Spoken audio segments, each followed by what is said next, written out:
तो इस वीडियो में हम डिस्कस करने वाले हैं कि अगर कोई हमें मैट्रिक्स दिया जाए जिसका ऑर्डर 4x4 हो, जिसके अंदर रोज़ 4 हों और कॉलम भी 4 हों, उस तरह के मैट्रिक्स का डिटरमिनेंट कैसे निकालेंगे with the help of the minors and cofactors. तो कोफैक्टर्स और माइनर्स की हेल्प के साथ हम उस मैट्रिक्स का जिसका ऑर्डर 4x4 है उसका हम डिटरमिनेंट कैसे निकालेंगे वो इस वीडियो में डिस्कस करने वाले हैं। तो आज के इस एग्जाम्पल पे हमने सबसे पहले जो हमने मैट्रिक्स लिया है, तो मैट्रिक्स को हम ये लेने वाले हैं कि M एक मैट्रिक्स है जिसके एलिमेंट्स हैं वो हैं 1 -1 0 2 4 -1 5 1 2 3 7 -3 एंड लास्ट में आ गया 1 2 -4 एंड 2। अब ये हमारे पास एक डिटरमिनेंट है जो कि हमें फाइंड करना है और हम ऐसे सिंपली कर सकते हैं 4x4 मैट्रिक्स का। तो हम जैसे हमने सीखा है सॉल्व करना, वैसे हम सॉल्व कर सकते हैं with the help of row expansion और कॉलम एक्सपेंशन। बट इसको हम सॉल्व करेंगे with the help of a type of method which is called as cofactor expansion. तो कोफैक्टर एक्सपेंशन क्या मेथड होता है? कोफैक्टर एक्सपेंशन मेथड एक ऐसा मेथड है जिसकी मदद से हम किसी भी मैट्रिक्स का डिटरमिनेंट निकाल सकते हैं with the help of its cofactors. अब वो कोफैक्टर्स कैसे फाइंड करते हैं पहले हम वो डिस्कस करते हैं। तो इससे पहले प्रीवियस वीडियो में बना चुका हूँ जिसके ऊपर ही ये कमेंट आया था, तो उस कमेंट के रिस्पॉन्स में ये वीडियो बन रहा है। वो वीडियो था 3x3 का। उसके अंदर हमने अगर लेट सपोज हमने कोफैक्टर निकालना है A is the representation of cofactor I J is the number of row where J is the number of column, तो वो हमेशा इक्वल होता है -1 whole power I plus J M I J. It means ये कुछ नहीं बल्कि आई cofactors जो होते हैं, ए रिप्रेजेंटेशन है कोफैक्टर्स की, तो जो कोफैक्टर्स होते हैं वो माइनर्स की वैल्यूज़ ही हैं। बस ये डिस्कस करना है कि स्टार्ट में माइनस आएगी कि प्लस साइन आएगी, हमें ये देखना होता है। तो याद रखें कि आई प्लस जे का सम अगर ऑड होगा तो नेगेटिव साइन आएगी, अगर ये इवन हो जाएगा तो पॉजिटिव साइन आएगी। है ये माइनर्स की ही वैल्यूज़ बस कोफैक्टर से ही निकली हैं, मतलब कि कोफैक्टर की वैल्यूज़ माइनर से ही ड्राइव होती हैं। अब यही चीज़ हम इसको यूज़ करने वाले हैं। बट सबसे पहले हम कोफैक्टर्स देख लेते हैं कि कोफैक्टर कैसे निकालते हैं। अगर हमें स्पेसिफिकली कोफैक्टर निकालना सीखना है तो कोफैक्टर कैसे निकलेगा? लेट सपोज कोफैक्टर मैंने आपको जैसे बताया था, कोफैक्टर हमेशा किसी पोजीशन के अकॉर्डिंग होते हैं। इस केस में मैं पोजीशन सपोज कर लेता हूँ 1 2। सो A12 का क्या मकसद है कि फर्स्ट रो और सेकंड कॉलम के हिसाब से हमें कोफैक्टर निकालना है। और फर्स्ट रो सेकंड कॉलम, तो फर्स्ट रो सेकंड कॉलम हम क्या करेंगे कि फर्स्ट रो सेकंड कॉलम को हम स्किप कर देंगे। फर्स्ट रो सेकंड कॉलम को हम स्किप कर देंगे, तो ये जब स्किप हो जाएंगे बाकी क्या बच गए एलिमेंट्स जो कि इनसे बाहर हैं। फर्स्ट रो ये रही, सेकंड कॉलम ये रहा, तो -1 0 2 3 7 -3 2 -4 एंड 2 ये हमारे रिमेनिंग वैल्यूज़ हैं। तो इसका हमेशा रहेगा -1 1 + 2 डिटर्मिनेंट ऑफ -1 0 एंड 2 3 7 -3 2 -4 एंड 2। ये हमारी कौन सी वैल्यू है? ये हमारी कोफैक्टर की वैल्यू है। अगर जस्ट हमें माइनर निकालना होता इसकी पोजीशन के अकॉर्डिंग तो वो क्या होता, वो ये डिटर्मिनेंट जो हमने निकाला ये सेम डिटर्मिनेंट ये कोफैक्टर ही कहलाता। 3 7 -3 2 -4 एंड 2 ये हमारा माइनर है। बट जबकि कोफैक्टर अगर हम निकाल रहे हैं तो कोफैक्टर के अंदर हमेशा ये टर्म आएगा -1 power I plus J. I मतलब कि number of row, J means number of column, तो ये रो को रिप्रेजेंट करता है और ये कॉलम को रिप्रेजेंट करता है। आई होप ये बात क्लियर होगी। तो किसी भी स्पेसिफिक मैट्रिक्स का हम इस तरह कोफैक्टर निकाल सकते हैं। अब कोफैक्टर्स को हम सॉल्व करेंगे तो वो तो इजी हो जाएगा। 3x3 का मैट्रिक्स ही है हमारे पास, डिटरमिनेंट है, तो यहाँ रखें -1 होल पावर 3 आ गया। इसको फिलहाल मैं बाद में सॉल्व करता हूँ। 3 2 0 7 -4 2 -3 2। नेगेटिव नंबर के ऊपर ऑड पावर आ गई तो ये माइनस का ही रहेगा। अब इसको सॉल्व करना है। 3 2 0 7 -4 2 -3 एंड 2। अब ये नेगेटिव साइन आ गई। अब इस 3x3 के मैट्रिक्स को सॉल्व करें। इसके मैंने 2 मेथड्स बनाए हुए हैं, ऑलरेडी 2 वीडियोस आपको दिए हुए हैं, वो आप इस डिटेल में जाके देख सकते हैं उस वीडियोस को। मैं यहाँ पे सॉल्व कर लेता हूँ इसको। तो ये रहेगा क्या, नेगेटिव साइन बाहर रहेगी और इसको हम सॉल्व करेंगे। सबसे पहले -1 के साथ एक्सपेंड करें तो -1 कौन सी पोजीशन में आता है? ये फर्स्ट रो फर्स्ट कॉलम में है, फर्स्ट रो फर्स्ट कॉलम। तो फर्स्ट रो और फर्स्ट कॉलम को छोड़ दें, ये जो 4 एलिमेंट बच गए इसको लिख दें। 7 - 3 - 4 2, 7 - 3 - 4 एंड 2। नेक्स्ट एलिमेंट क्या है हमारे पास? 3 है। तो अल्टरनेट साइन आती है हमेशा, पहले प्लस आएगी फिर माइनस, बट यहाँ पे एलिमेंट ही नेगेटिव था तो यहाँ पे माइनस साइन आएगी, वरना ये पॉजिटिव ही होता है हमेशा। तो 3 किस में है? फर्स्ट रो सेकंड कॉलम में, तो इसको स्किप कर दें। 0 - 4 2 2, 0 - 4 2 एंड 2। अब देखें, दोबारा देखें, 3 कहाँ है? फर्स्ट रो सेकंड कॉलम में। फर्स्ट रो को छोड़ दिया, सेकंड कॉलम को छोड़ दिया। 0 2 - 4 2, 0 2 - 4 2। अल्टरनेट साइन में पॉजिटिव साइन आएगी। 2 हमारा एलिमेंट है, इसको हम सॉल्व करेंगे। फर्स्ट रो थर्ड कॉलम को छोड़ दें। 0 2 7 - 3। अब इसको हम अगर सॉल्व करें तो हमारी कोफैक्टर की वैल्यू आ जाएगी, बहुत इजी है। -1 यहाँ पे सेम, इनको करेंगे सॉल्व। 7 2 ज़ा 14, नेगेटिव साइन फॉर्मूले के अकॉर्डिंग। -3 इंटू -4, तो -3 -4 हो गया पॉजिटिव 12, बट यहाँ पे फॉर्मूले में जो नेगेटिव आती है वो नेगेटिव रहेगी। -3, 0 2 ज़ा 0, माइनस साइन फॉर्मूले की, -2 इंटू 4, ये हो गया 8 नेगेटिव, बट वो नेगेटिव प्लस दिस नेगेटिव हो जाएगा, नेगेटिव नेगेटिव पॉजिटिव। 2 0 3 ज़ा 0, माइनस फॉर्मूले में आती है। 7 2 ज़ा 14, इसको फर्दर माइनस सॉल्व करेंगे कैसे? 14 में से 12 गए तो क्या आ जाएगा? 2 2 1 ज़ा 2, -3 सेम, और ये 8 है, 3 8 ज़ा 24, प्लस 2 यहाँ पे है, 2 14 ज़ा प्लस माइनस माइनस 2 14 ज़ा 28। अच्छा, नेगेटिव साइन बाहर है, ये हो गए कितने? 26 54 नेगेटिव के, तो ये मल्टीप्लाई होंगे तो पॉजिटिव 54 आ गया। तो इट मीन्स A12, ये A12 जो था -1 होल पावर 1 + 2, इसका सोल्यूशन था -1 3 2 0 7 -4 2 -3 2 इक्वल्स टू, इसका आंसर क्या आ गया? 54 आ गया। तो ये हमारी कोफैक्टर वैल्यू है एट दी A12 पोजीशन के अकॉर्डिंग हमारी कोफैक्टर वैल्यू ये है। तो इसके अकॉर्डिंग हम इसको सॉल्व कर सकते हैं। तो this is the method by which you can find the cofactor with respect to any position. किसी भी पोजीशन के अकॉर्डिंग आप कोफैक्टर निकाल सकते हैं। और याद रखें, अगर इसकी हमें माइनर वैल्यू निकालनी होती तो हम जस्ट ये डिटरमिनेंट सॉल्व करते हैं, और इस डिटरमिनेंट का आंसर भी बहुत ईजी था, वो यही 54 ही आना था। ये जो ब्रैकेट के अंदर देख रहे हैं, ये इस डिटरमिनेंट का आंसर है। तो जो माइनर 1 2 होता वो आता -54, क्योंकि ये माइनस की साइन हमेशा इस फैक्टर से आई थी, हमेशा को कंटिन्यू थी, तो ये वो साइन थी। अगर इसको हम भूल जाते हैं, क्योंकि minor is nothing but this determinant, तो इसको सॉल्व करते वक्त -54 आता, वो हमारा माइनर हो जाता। अब ये तो हो गया कोफैक्टर निकालने का तरीका किसी भी मैट्रिक्स के पोजीशन के अकॉर्डिंग, बट हम इतने बड़े मैट्रिक्स का डिटरमिनेंट कैसे फाइंड करेंगे, इस इतने बड़े डिटरमिनेंट को सॉल्व कैसे करेंगे, वो भी हम डिस्कस करने वाले हैं। तो उसका तरीका काफ़ी आसान है, बस थोड़ा उसका काम लेंदी है। उसको हम कैसे सॉल्व कर सकते हैं, वही चीज़ हम अभी डिस्कस करने वाले हैं।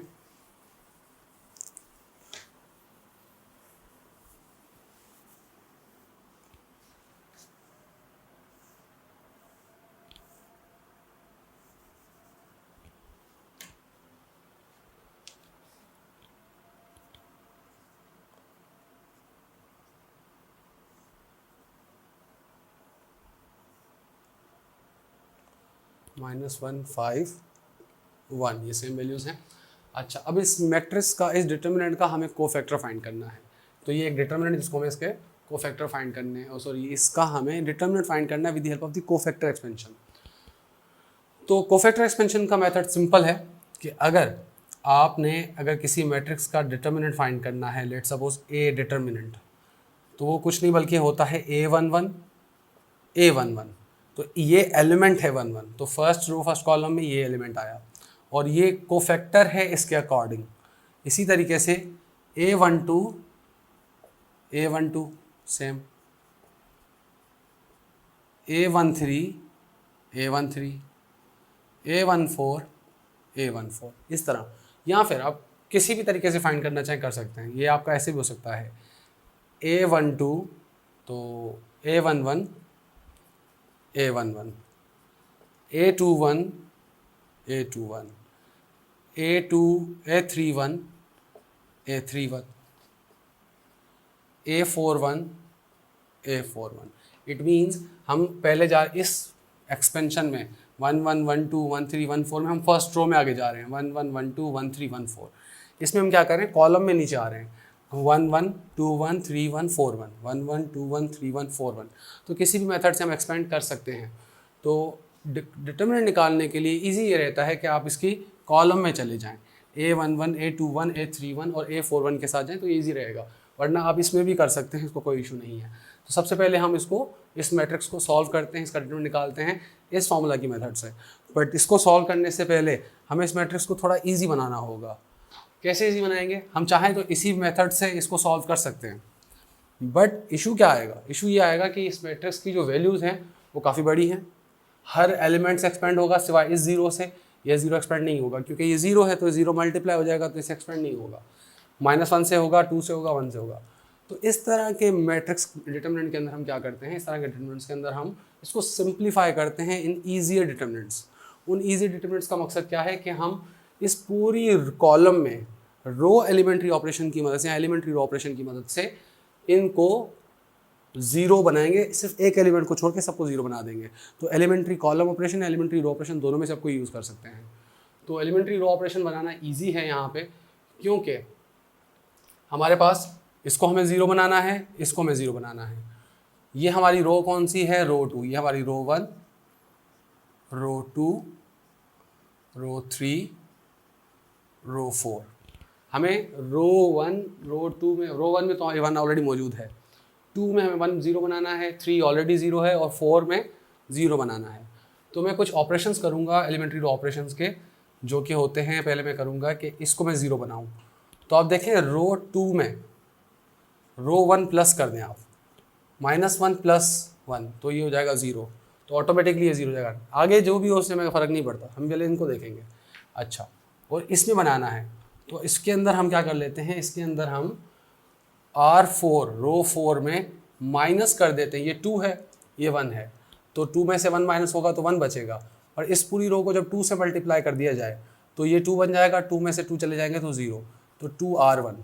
तो ये हम 2 रो एलिमेंट्री रो ऑपरेशंस करने वाले हैं यहाँ पे। तो ये कैसे होंगे? सिंपल है, सबसे पहले इसको हम सॉल्व कर लेते हैं। तो याद रहे,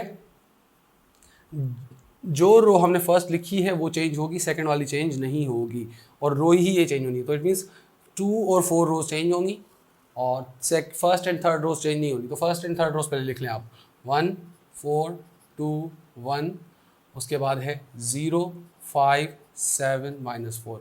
ये रो 1 है, रो 2 है और रो 3 है। 2 चेंज होगी और 4 चेंज होगी। 2 में क्या चेंजिंग हुई है? जस्ट रो 2 में रो 1 प्लस कर दे, 1 - 1 0, इसमें प्लस करना है, 4 - 1 3 और 2 + 3 5, 1 + 2 3। तो हमने सबको प्लस कर दिया। अब क्या करना है, रो 4 में माइनस करना है 2 रो 1। इट मीन्स 2 में से -2 0, 1 में से 8 -7, क्योंकि देखो 1 - 8, -3 में से -4, तो -3 -4 -7। अच्छा, उसके बाद 2 में से -2 0। तो ये हमारा एक और मैट्रिक्स बन गया सेम, इसकी वैल्यू सेम रहेगी क्योंकि डिटर्मिनेंट की प्रॉपर्टी हम इसमें एलिमेंट्री रो ऑपरेशन कर सकते थे। तो हमने ये किया तो एक सिंपल फॉर्म बन गई, देखें सब जीरो बन गए। अब इसकी मदद से हम एक फॉर्मूला लगाने वाले हैं कि अगर हमें इसका मैट्रिक्स का डिटर्मिनेंट चाहिए, हम और कुछ नहीं इसके कॉलम्स इसके डिटर्मिनेंट निकाल लेंगे with the help of cofactor expansion. वो क्या है, A11 A11, A21 A21, A31 A31, A41 A41। इसको हम इस तरीके से सॉल्व करेंगे। अब देखें आप, तो आपके लिए काम आसान हो चुका है कि A11 में 1 आता है और इसके कोफैक्टर में क्या चीज़ आएगी वो चीज़ें आप नोट कर लें। इसके कोफैक्टर में आएगा -1 whole power 1 + 2, sorry 1 + 1, first row first column, और फर्स्ट रो फर्स्ट कॉलम को छोड़ दें, बाकी जो बच गया वो डिटर्मिनेंट है। 3 5 3, फर्स्ट रो फर्स्ट कॉलम को छोड़ दिया, 3 5 3, 5 7 -4 -7 -7 0। अच्छा, ये हो गया इसके साथ। A21 second row first column 0, तो 0 के साथ A21 एक्सपेंड करना है। A31 third row first column 0, इसके साथ हमें A31 एक्सपेंड करना है। A41 0, ये एक्सपेंड करना है। अब जब हमने इसको 0 बना लिए तो देखें अब 0 आ गए सब। अब जब 0 इनसे मल्टीप्लाई होंगे तो इसका आंसर 0 आ जाना है, तो ये डिटरमिनेंट ऑटोमेटिक 0 हो जाएगा। तो -1 + 1 क्या हो गया 2, ये 1 मल्टीप्लाई हो चुका। इसका डिटरमिनेंट निकालना है इधर, ठीक है। इसका डिटरमिनेंट जब निकालेंगे तो उसको हम लास्ट में सॉल्व करते हैं। 3 5 3, 5 7 -4 -7 -7 0। अच्छा, odd number sorry negative number power even, तो ये पॉजिटिव हो जाएगा। इसका पॉजिटिव मीन्स ये 1 मल्टीप्लाई हो गया तो कुछ भी चेंज नहीं होगा, तो ये जस्ट पॉजिटिव 1 आया और इसका डिटरमिनेंट आ गया 3 5 3, 5 7 -4 एंड -7 -7 0। सो अब 1 मल्टीप्लाई करें तो कुछ भी नहीं होगा। अब इसका डिटरमिनेंट हम निकालना चाहते हैं। अब डिटरमिनेंट निकालने का तरीका बिल्कुल सेम है। थर्ड फर्स्ट रो से एक्सपेंड करें, फर्स्ट रो फर्स्ट कॉलम 7 -4 -7 0, -5 से एक्सपेंड करें first row second column 5 -4 -7 0, okay. And last में थर्ड 3 से 5 और -7 7 और -7। अब यहाँ तक हम कर चुके। अब इसको हम सॉल्व कैसे करेंगे। 3 7 0 सा 0, माइनस माइनस प्लस और फॉर्मूले की माइनस माइनस, 4 7 सा 28, -5 सेम 5 0 सा 0 और ये नेगेटिव आएगा हम फार्मूले का, minus minus plus plus minus minus 28। अच्छा, उसके बाद +3 5 7 ज़ा 35 नेगेटिव, माइनस फार्मूले की 7 7 ज़ा 49, 49 नेगेटिव है और ये नेगेटिव +49। अच्छा, तो ये हो चुका negative 3 × 28 -5 into minus minus plus 28। अच्छा, +3 × 49 - 35, ये हो गया 14। हाँ 14 सही है। अच्छा, अब इसको मल्टीप्लाई करके आप सॉल्व कर सकते हैं। मैं सिंपल कर रहा हूँ कि 528 ये हैं, 328 ये हैं, 5 में से 328 चले गए तो 228। सिंपल अलजेब्रा पे यूज़ की यहाँ पे। अच्छा, ये हो जाएगा 56 + 42, ये हो गया 98। तो 98 इस मैट्रिक्स का डिटर्मिनेंट आएगा, इस डिटर्मिनेंट का। वरना 4/4 को अगर आप सॉल्व करने चाहें तो आपका बहुत लंबा हो जाएगा, बट इससे इजी था कि आप इसको इस कोफैक्टर एक्सपेंशन मेथड की मदद से यूज़ करें तो आपका इजीली ये सॉल्व हो सकता है। तो ये एक रिक्वेस्टेड वीडियो था, उस रिक्वेस्टेड वीडियो के रिस्पॉन्स पे ये वीडियो आ रहा है। ये सीरीज़ में कब की कंटेंट इसको मैं ख़त्म कर चुका हूँ, डिटर्मिनेंट्स की सीरीज़ को, जो कि एक अलग से प्लेलिस्ट बनी हुई होगी चैनल के प्लेलिस्ट सेक्शन के अंदर, तो आप वहाँ पर जाके वो वीडियो देख सकते हैं। और उसके रिस्पॉन्स में ये 4/4 मैट्रिक्स का कंप्लीट कोफैक्टर मेथड और उसके बाद कोफैक्टर एक्सपेंशन की मदद से एक डिटर्मिनेंट ऑफ मैट्रिक्स कैसे निकाल सकते हैं वो भी हमने डिस्कस कर लिया। सो आई होप ये वीडियो आपको अच्छा लगा होगा। अगर वीडियो अच्छा लगा हो तो लाइक करें, सब्सक्राइब करें और शेयर करें अपने दोस्तों के साथ।